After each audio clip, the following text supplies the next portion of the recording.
इस वीडियो में आपको एकदम practical and to the point answer मिलने वाला है कि क्या आप फुल टाइम ट्रेडिंग कंसिडर कर सकते हैं एज अ कैरियर। आपको एक कंप्लीट लर्निंग पाथ में फ्रेम करके बताऊंगा। अगर वो पाथ आप फॉलो करते हैं तब फर्क नहीं पड़ता कि आपके ऊपर कोई लोन है या और कोई फाइनेंशियल डिपेंडेंसी।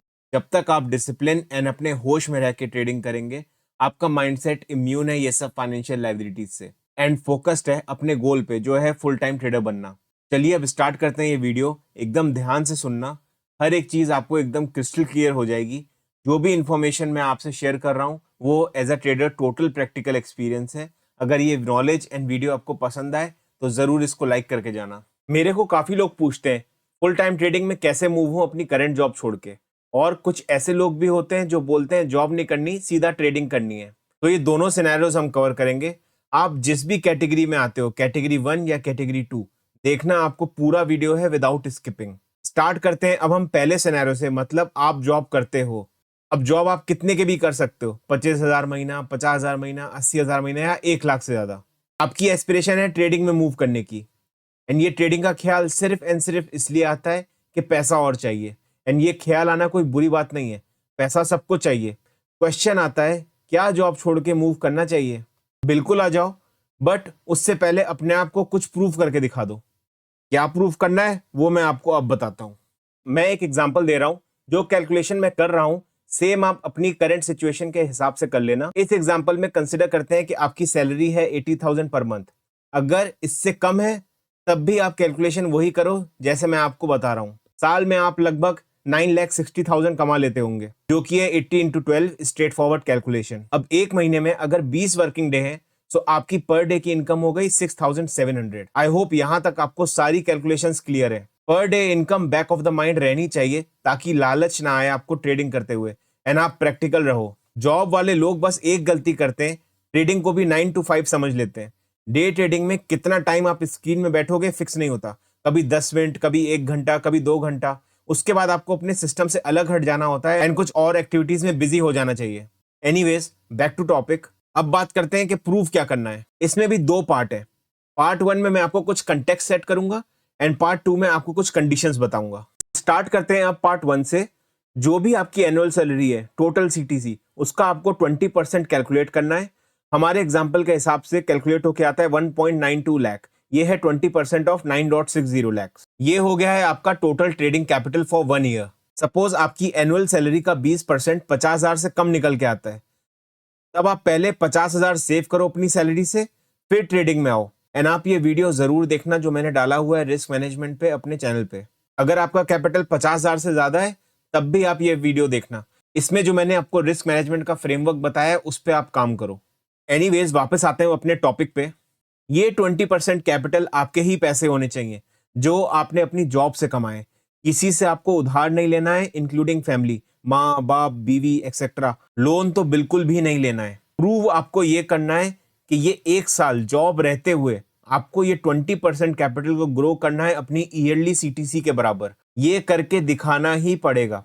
बट चीजें इतनी आसान नहीं है, वो देखते हैं अब हम पार्ट 2 में। पार्ट 1 में आपको ये समझ तो आ गया कि करना क्या है।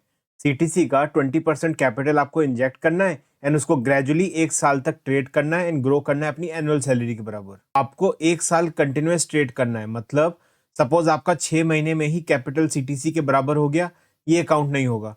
हो सकता है नेक्स्ट 6 मंथ में आप उसको थोड़ा लॉस कर लो, कैपिटल वापस से डिक्रीज हो जाए। तो इसलिए आपका इक्विटी कर्व कुछ इस तरीके का दिखना चाहिए जहां पे आपको स्मॉल एंड नॉर्मल लॉसेस दिख रहे हो। ये कर्व होता है कंसिस्टेंट ट्रेडर का, because trading is all about risk management. तो ये स्मॉल लॉसेस, नॉर्मल लॉसेस दिखाते हैं कि आपको लॉस एक्सेप्ट करना आता है। ये नॉर्मल लॉसेस आपके माइंडसेट को अफेक्ट नहीं कर रहे हैं। तो आपका ग्राफ अगर एक कंसिस्टेंट ट्रेडर का है एंड आपने पैसे बना लिए अपनी एनुअल सैलरी के बराबर, तो डेफिनेटली आप जॉब छोड़ने का सोच सकते हैं, क्योंकि ये पर्टिकुलर ग्राफ से समझ में आता है कि आप में एक मैच्योरिटी आ गई है। बट अगर आपने पैसे कमा लिए हैं सीटीसी के बराबर, बट जो आपका ग्राफ आया है निकल के एंड ऑफ द ईयर, वो एक कंसिस्टेंट ट्रेडर का नहीं निकल के आया है, मतलब आपके में हमें बड़े बड़े लॉसेस दिख रहे हैं जैसे आप यहाँ देख सकते हैं, तब आप एलिजिबल नहीं है एंड आपको ये सेम एक्टिविटी नेक्स्ट ईयर भी करनी होगी। एक ट्रेडर बनने का प्रोसेस लंबा होता है, क्योंकि यहाँ आप अपने खुद ही टीचर हो, खुद ही कोच हो। यहाँ सारे डिसीजंस आपके खुद के होते हैं एंड ये डिसीजंस आप इमोशंस जैसे कि फियर, ग्रीड, होप, इनके हिसाब से नहीं ले सकते। इसलिए शुरू के वक्त में प्रैक्टिस करनी होती है एंड वही मैं आपको यहाँ पे समझा रहा हूँ। अपने से आप झूठ नहीं बोल सकते, सो इसलिए आपको प्रॉपर डेटा के हिसाब से ही एंड प्रैक्टिकलिटी के हिसाब से ही चलना है। हवाबाजी में नहीं रहना है, क्योंकि आपके डिसीजंस आपकी फैमिली एज वेल एज आपके क्लोज वन को डायरेक्टली अफेक्ट करते हैं।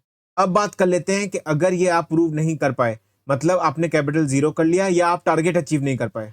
अगर आप टारगेट तक नहीं पहुंच पाए बट कैपिटल जीरो नहीं हुआ, आपका कैपिटल ग्रो हुआ है, कोई बात नहीं, कंटिन्यू करो नेक्स्ट ईयर, रीसेट करो capital as per rules back to 20%, मतलब जो प्रॉफिट हुआ उसको आप निकाल लो। नेक्स्ट ईयर भी अपने टारगेट सेम है जैसे मैंने आपको समझाया, इन ग्राफ कंसिस्टेंट ट्रेडर का होना चाहिए।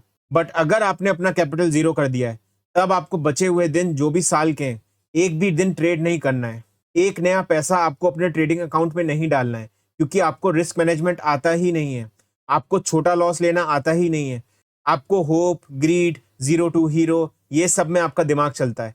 आपको मैच्योरिटी चाहिए जो आएगी जब आप अपने आप पे काम करेंगे। ट्रेडिंग के रिलेटेड अपना सेल्फ इंप्रूवमेंट करते रहो, पेपर ट्रेडिंग कर लो, अपनी लर्निंग का ग्राफ आप कंटिन्यू रखो, चार्ट एनालिसिस करते रहो, बट रियल पैसे को हाथ भी मत लगाना। जब नेक्स्ट ईयर स्टार्ट होगा तब वापस 20% से शुरू करना विद प्रॉपर रिस्क मैनेजमेंट।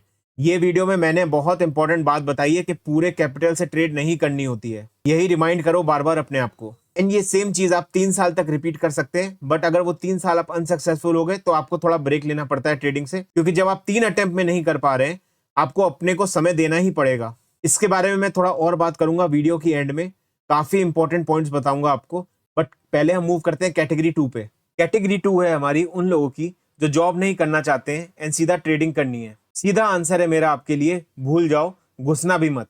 आपको जॉब ढूंढनी ही पड़ेगी, डायरेक्ट ट्रेडिंग सोचना भी मत।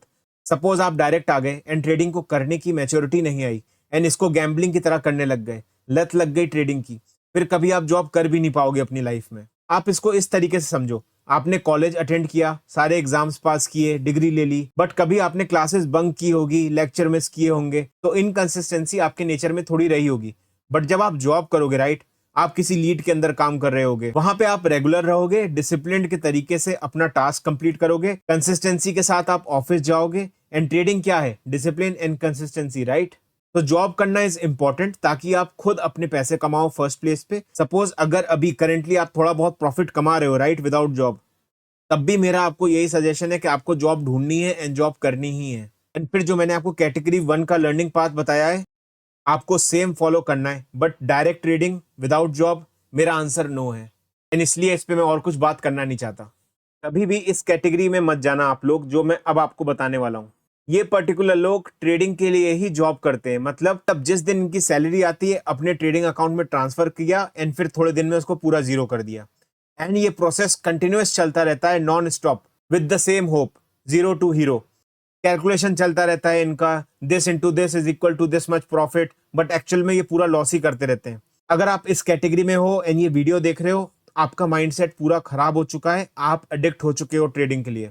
आपको रिलैक्स करना है एंड जो भी आपकी सैलरी आए, पैसा आए, टच भी मत करना, सीधा फैमिली को दे दो, वाइफ के अकाउंट में दे दो, पेरेंट्स के अकाउंट में दे दो। अपने अकाउंट में आपको रखने की जरूरत ही नहीं है ये पैसा। आप ये समझ लो कि आपको पैसों से एकदम दूर रहना है। शुरू के 3 महीने आपके लिए बहुत टफ होगा, बट फिर इस सेम प्रोसेस से आप यूज टू हो जाओगे, सही राह पे चलना स्टार्ट कर दोगे। क्योंकि जब तक पैसा डालते रहोगे अकाउंट में, जब तक आप जीरो करते रहोगे, तब तक आप कुछ सीख नहीं रहे हो। आपको अपने आप को रिट्रोस्पेक्ट करने का मौका ही नहीं मिलेगा, ना आपको सुधरने का मौका मिलेगा। अपनी गलतियां आप ढूंढ भी नहीं पाओगे एंड वो सेम मिस्टेक रिपीट करते करते आप चलते जाओगे। तो इसलिए अब हमको ये ब्रेक द चेन करनी है। एंड ब्रेक भी कम से कम आपको 1 से या 2 साल का लेना होता है। फिर जब आप अच्छे से पढ़ लो, प्रैक्टिस करो, चीजों को ऑब्जर्व करो, फिर वापस आना आप आराम से। एंड सेम वो कैटेगरी 1 में जो मैंने आपको पाथ दिखाया है, वही पाथ आप फॉलो करना, प्रॉपर रिस्क मैनेजमेंट यूज करना। अगर 1-2 साल बाद भी आपने वही सेम मिस्टेक की जिसकी वजह से आपने ये ब्रेक लिया है, तो मेरे दोस्तों आपको ट्रेडिंग एकदम छोड़ देनी चाहिए एंड फोकस करना चाहिए अपनी जॉब पे एंड अपनी फैमिली पे। और समय चाहिए अपने आप को एक्सप्लोर करने के लिए। हो सकता है डे ट्रेडिंग आपके लिए नहीं बनी हुई है, आप स्विंग ट्रेडिंग या कुछ इन्वेस्टमेंट इस टाइप की चीजें ट्राई कर लो। तो आई होप इस वीडियो में मैंने आपको जो भी चीजें बताई हैं आपको सब समझ में आई होंगी। अगर इस वीडियो से आपको कुछ भी सीखने को मिला है तो डेफिनेटली इस वीडियो को लाइक करिए, कमेंट्स में अपने थॉट्स मुझसे जरूर शेयर करना। अगर आप इस चैनल पे न्यू हैं तो जरूर इस चैनल को सब्सक्राइब करिए। Thank you so much for watching. मिलते हैं अब हम नेक्स्ट वीडियो में। Good bye.